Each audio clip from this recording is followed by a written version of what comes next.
प्रेमाची गोष्ट या मालिकेच्या पुढील भागात आपण पाहणार आहोत. सावनी ही स्वतःशीच बोलत असते, आता खरी मजा येणार मला.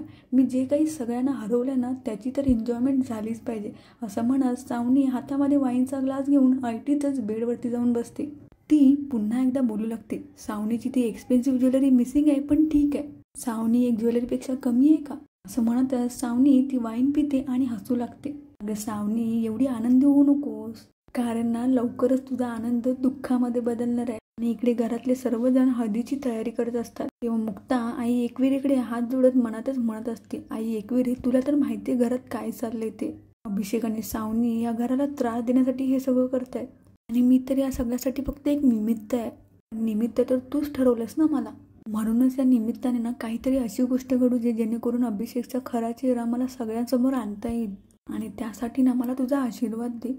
आणि इकडे अभिषेक ठरल्याप्रमाणे हळदीला कोळींच्या घरी येतो व मम्मी अभिषेकचं मानपान करून त्याची ओवाळणी करत असतात. त्याबरोबर त्याच वेळेला अभिषेकला त्याच्या पहिल्या बायकोचा फोन येतो, पण सर्वजण समोर असल्यामुळे तो तिचा फोन न उचलतात हळदीच्या विधी करण्यासाठी आतमध्ये जातो.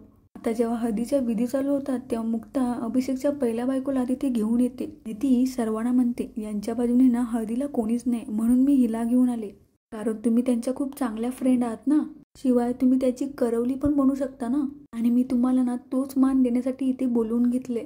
मुक्ताचं हे बोलणं ऐकून सावनीला खूपच राग आलेला असतो आणि ती रागानेच मुक्ताकडे बघत असते.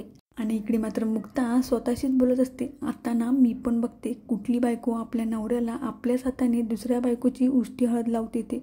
खरं तर ना मुक्ताला अनुजाला सगळ्यांसमोर बोलतं करायचं आहे, म्हणूनच तिने हा प्लॅन केलाय. काय वाटतं तुम्हाला प्रेक्षकांनो, मुक्ता ही सावनीचं सगळं कारस्थान आणि अभिषेकचा पर्दाफाश करू शकेल का? पाहणं आता खूपच रंजक ठरणार आहे. तर अशाच मालिकांचे अपडेट पाहण्यासाठी आपल्या चॅनलला सबस्क्राईब नक्की करा. शेवटपर्यंत पाहण्यासाठी धन्यवाद.